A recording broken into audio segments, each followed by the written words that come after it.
Mike. And I'm Pat. And I'm Panda Bear. And this is Nfgeeks. All right, that's great, Panda Bear. I'm just stunned. So, you know, guys, we used to, if you remember way back in the day, you know, we used to hang out and sit around. I do sort of remember back in the day. Academy, part 1. That's right. Original members. That's right. It's a discussion group that we used to belong to, all three of us.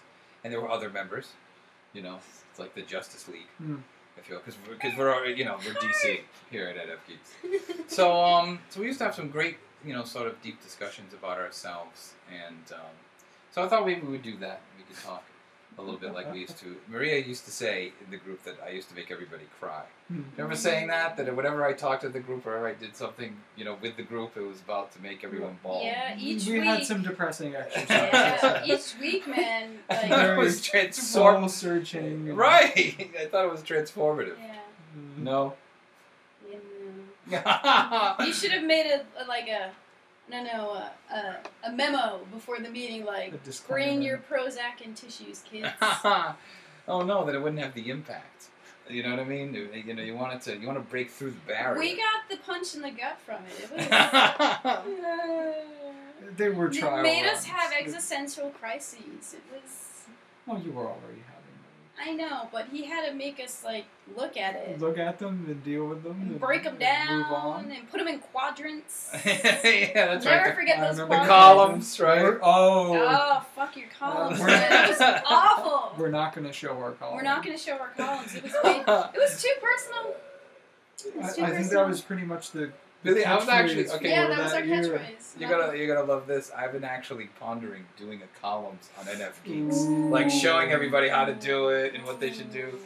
Yeah, it's fantastic therapeutic technique invented by Robert Keegan. I mean, I've talked about him before. It's not craziness. It's an actual technique of how you look at your life and your situations. Yeah, you have to look, and you have to. Oh yes, that's so terrible. Verbalize your shit, and then look at it, and then analyze it. No, NFs don't. Let's hide in our little hiding hole. Yes, that's bad. We need to come out of the hole. We need to fight our demons. The hole sometimes has sparkles and cupcakes and unicorns, and that's fine. Sometimes the fantasy is don't a lot break more that. appealing than the truth. Yeah, really don't break that. I know, but even I know I'm we gonna don't step have out of a lot. I'm gonna step out of NF for a minute, but we do have to live in the world. Yeah, you know, in the spirit of knowing thyself and becoming a better person. But sometimes it's better to know thy cupcake than know thyself. Well, all right, fine. So let's talk about the Academy for a minute. What do you have any favorite memory or incident or anything about it that particularly stays with you during that formative time of our secret club, sort of? I really just liked when we chose to have moments outside. Yes. When we didn't really have an agenda for the day other than let's go to a park, have a picnic, see what comes up. Do you remember the time, were you guys there the time we were all in the cemetery? Yes, I loved going to that cemetery all the time. I remember I gave a few assignments in the cemetery. And we all did it. We all did Well, I did it. I don't know. Yeah. I did. I miss that cemetery. Yeah, I really me too. I don't live near there anymore. I wish that cemetery was here so I could walk through it because it was just amazing. Well, we'll go again someday. Yeah. You never know. It's not going. They're not moving it. Yeah. You know, it's not going. I actually want to take Noah there driving to teach him how to drive. That'd be and he's good like, stuff. "Gee, Dad, what if I hit something?" I'm like, "No, you can't make them." That's perfect. Right, you can't make them more dead. Yeah. You know, so I mean, it's fine. All right, Pat, how about you? What are your? Do you have any particular connection to it that you remember specifically or anything? I always loved listening to other people's stories and their points of view, and sort of I enjoyed, like Maria said, sort of the more non-structured moments that we had together. Not that the exercises that we were doing were not great in their own way, but it was nice to have a social group of sort of not necessarily like-minded people, but people that were there for sort of the same sort of purpose. So I like I said, always really enjoyed other people's input to the group. And for a lot of the group members that we had, it really was sort of a therapeutic experience. Yes. And it was interesting for me to be sort of,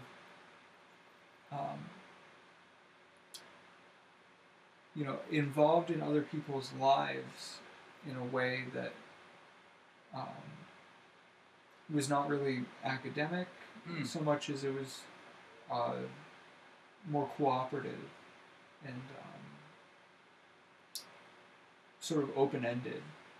We had a lot of discussions where we'd start with one person on, whatever that was, particularly on their mind at the time, and it would sort of hop along the room. Yes. And, we'd get multiple points of view from people that were either thinking about things, that were weighing in their life similarly, or, contrasting them to problems that you may not necessarily have thought were related to something else somebody was experiencing at the time. Yeah. In fact, that's one of the great things I always liked about it was that it that people sort of had this "you too" kind of moment, that it was happening. There was something very. I didn't frame it this way in my mind at the time, but the first incarnation of the Academy, because there's other incarnations of the same discussion group. The first incarnation was very NF. I realize now. Obviously, because all of us who were involved were NFs. Yeah. Like the half the group, maybe even the whole group were NFs. The current incarnation is a lot less NF. Not that that's bad. It's a little more NT, actually. Opening, right. Broadening. That's right. So it's it has a totally different flavor than the first one. 1.0, the one that we're a part of. The two things I remember the most that really hit me about it is, one is that I was always amazed at how well the discussion went at night after you guys left. I was always because at the beginning, before everyone would come over and we'd set up, I was always like, "Oh, it's gonna be a disaster. No one's gonna show up. I remember it's gonna you be fretting a mess." about these things. Right before I was like, "Oh, it's gonna not." Maria and I would always show up early, right? And you would be, a nervous wreck. Yeah, that it was gonna be awful, and then every time after we went, I went, "Oh my God, I can't believe what a beautiful thing just took place." That was always very special. Well, didn't you have a saying for what our group was? I don't remember. I did. Do you yes, want me to repeat yes, it? absolutely. This is I've heard this in ages. Go ahead. Yeah, and you have to do it, Pat. Yeah. The Academy, social therapy for smart people. Yes, social therapy for smart people. Yeah, and that's exactly what it was. You nailed it. We were a bunch of, fairly intelligent yet socially inept people. Oh, so awkward. Yeah, the Academy, even to this day, has always been one square-wheeled train away from being the island of misfit toys. Oh, definitely. Yes, it's just one. All we need is just one square-wheel train. Yep. Boom! Yeah. I get the wings. I turn into the lion. Yeah, exactly. Yes, and I am the king of the island. I'm like that thing that flies. I don't think I've ever verbalized that, but I definitely picked up on that. Yes. Yeah, that's okay. It felt good to be amongst, Yeah, we love our own. Yeah, that's right, and I think that's why it was very NF. I don't know if we weren't talking about it like I do now, but when I look back at the members, I really almost everybody's an NF. So it had a very NF consciousness, intuitive feeling, spiritual consciousness about it. One of my favorite things too is sometimes. Maria, you would bless us with the sage. Do you remember that? We didn't do that every time, but sometimes you did that. And I always found that to be particularly special. I like the water blessing that I did at the park. Oh, yes. That was a good one. Yep, I remember that. Yes. I remember that vividly. Another time, do you remember, I don't know if you guys were there for this night, we went to a soup kitchen. Yes, we did. I was thinking about that the other night, and how it was kind of a strange situation for us, because the people who worked there put us in a table that was right in the center of everything. Like, we were on stage. Yes. And we didn't know what to do, because we weren't there to work. We were there to observe. Yeah, sort of take in the culture. Interact, but they put us, right in the middle. Where we were placed felt incredibly awkward, because it was this...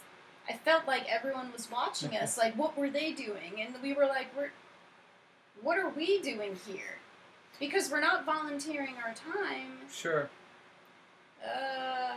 You felt awkward. Yeah, I saw it as an excellent sort of exercise for the group that much of the group unfortunately was not ready for. I initially... Really? I mean, That's interesting, because there was that didn't occur to me at all. Because I used to be a social worker, so Mhm. I've been in those places a bunch of times. So Mhm. I didn't feel uncomfortable. I was like, okay, soup kitchen, I've done this. Mhm. But I didn't pick up on anyone's alienated, I think people irritated became a little vibe. more withdrawn. See, yeah. for me- Really? That's great. I didn't know that. For I me, didn't I pick thought up on that. we were there to volunteer our time, which is fine because I've done a lot of volunteer work. So to be there and not be of service felt very alienating to me. Yes, I think that the reason for that, I didn't think about it at the time. I was like, okay, it's their gig, whatever. Mhm. But processing it later, I think that it's because it was religious oriented. Because the guy was a pastor, Mhm. and it was sort of evangelical and Pentecostal.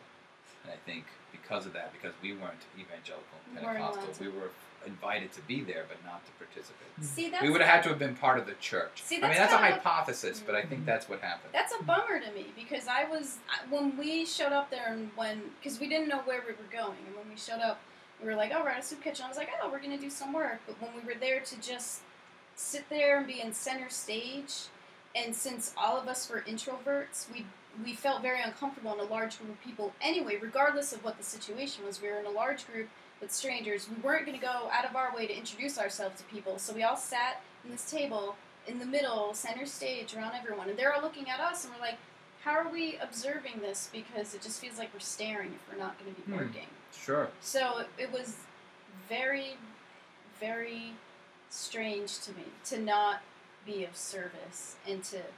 I didn't feel like we were observing. I feel like we were being Sure. watched by the way we were placed. Oh, sure. And that I don't know, every time someone walked by, I just felt like going, can I help you carry a tray, please? Yeah, it's funny, as introverted as I am, as much as I wanted to keep to myself, I, also saw that I was in a situation where, a bit of extroversion was called for. And so I was trying to go around and Yes, and say hi to people. I remember that. Yes, you did. That's great, Pat. That's right. You did. It's very INFP. That's fantastic. Yeah. You did. All right, that brings up a good question. So we'll have a few more minutes. Mhm. But when you were in the academy, when you were in our group, our club, what were some of the harder things to deal with for yourself, or times you felt awkward, or what were some of your own difficulties in the moment, or just things you found difficult? Whenever I have to analyze myself and then share it with the group, Yeah. you're showing too much. Yeah, too many columns are being Oh, shown. Yeah, it's a fantastic. We're gonna do it in Oh, of the God. columns now. And Brace you're yourselves. gonna do it. Oh, no. Yeah. No. Yeah, you should do it. All right. But what other? All right. So do you agree? Anything else? Well, as you both know, you were there. I did a lot of personal growth with You sure did. with issues that I hadn't tackled for years. You sure did, Maria. Absolutely. And I think that you went through the largest growing arc out of all the members. It was So- insane, and I was not expecting. Because the thing is that you covered the most ground. like everyone there knew each other. They went to the same campus. I was not a college student At the time. at the time. I felt like the most outsider. He just brought me along one time, and I'm like, I love these people. They're, they get me. I don't have to Maria really... was an instant fit. Like, I didn't have to defend immediately. myself or explain myself. It was perfect. But I was not expecting to have, these issues come up and sort of jump out, make themselves known, and then get resolved. Because they were things that I had put behind, like, way back in the vault, where I was like, oh, I forgot about you. I don't want to deal with you. And then when things came up, you're like, no, we're going to deal about this. I was like, no, can I bury it again or light it on fire or something? You're like, no, this is why we're here. We have to work through it now. And I remember being very proud of you at the time for opening up about things. And you were much more free to talk about your position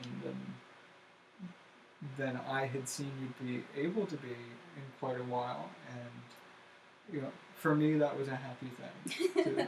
Well, that's good. It was a very strange thing for me because I was going through a time in my life where I was still trying to figure out my path. So I was kind of in crises of like trying to identify myself, and so going through these things in a group setting was like kind of horrific.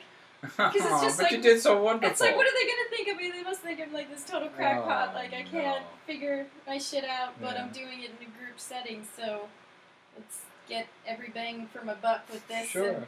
And it surprised me that I actually like followed through.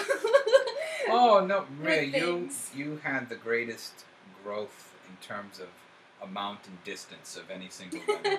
Absolutely, you started off, you know. Honestly, my expectations were you exceeded mine. I didn't know what you were going to be like. I was just meeting you first time. I was like, well, she's goofy. I guess we'll have her. Yeah. You know what I mean? I accepted you, but I didn't think that you would be transcending all these boundaries that you transcended. At the first time, I wouldn't have guessed that. But you did. Neither have I. I would Yeah. have never guessed that I was going to get anything out of this other than how to interact with human beings. Or hang out with Pat. Yeah. Yeah. Though the hardest thing for me, and this has always been the hardest part, is sort of like being in the group of being alone, feeling the pressure of having to sort of maintain it and keep the corral around it. I do that a lot less now, like almost nothing. Oh, good. Now, but during our time, it was sort of it was very sort of you know lonely in a way because I was having sort of a singular experience, and at the same time wanting to, you know, keep everything together and good. You know, I felt like a little more morally responsible for everybody than everyone else. You know, and so there was always like that's why beforehand there was always like this craziness about it, like oh God, it's going to completely collapse and somebody's going to punch somebody. You know what I mean? I always, you know, it never happened. It was always beautiful. Yeah, I remember you fretting about Oh that yeah, all the time. yeah. Sunday was always very stressful. Yeah. Yes. Yeah. You know. And there were discussions beforehand about things that may or may not happen. Oh yeah, There was- constant tweaking and Yeah. strategizing and yes. Oh, maybe this will be better. Yeah. But, you know, if we invite them at this time, Yes. they will show up Yeah. at, you know, only 25 minutes late. Yeah, It could exactly. be an hour. That's Or right. figuring out if there would be drama and going through all the would-be scenarios of if this exploded, what would we do? Yeah. Yeah, what if? Yes. Yeah, and there was who a got lot the of what food? ifs. It's like 5:30. Yeah. The pizza isn't here. Yeah. Yeah, it was always stress. You know. Oh, meat pies. Oh, God. wow, you missed the I meat pies? missed I those. missed the meat Yeah. Oh my gosh. I haven't had those in ages. All right, well, guys, we're a little over our time. So, anybody have anything final you'd like to say about this, about your experience or anything? Any last words? It's good to be here. Yeah. Eat your broccoli, kids. Eat your broccoli. All right. Oh, actually, we have a catchphrase at Nfgeeks. Oh, we do? Okay. Yes. It's ready. I'll teach it to you, and then you can do it Okay. together. Okay. It's more pork chops, less karate chops. Okay. I don't know if I get it. It's just go. I don't know if I could say it if I don't Sure. get it. More pork chops, less karate chops. It's the answer to all questions. What if you're a vegetarian? It's still the answer. Okay. All questions? All questions. Ready? What's the Even meaning like of... scientific ones? Sure, what's the meaning of life? More pork chops, So, less karate chops. 6 plus 3 equals... More pork chops, less karate chops. Okay. Yes. For now, I will follow you on that. All right, great. So ready? 1, 2, 3. More More pork chops, less karate chops. All right. Good job, guys. Thank you.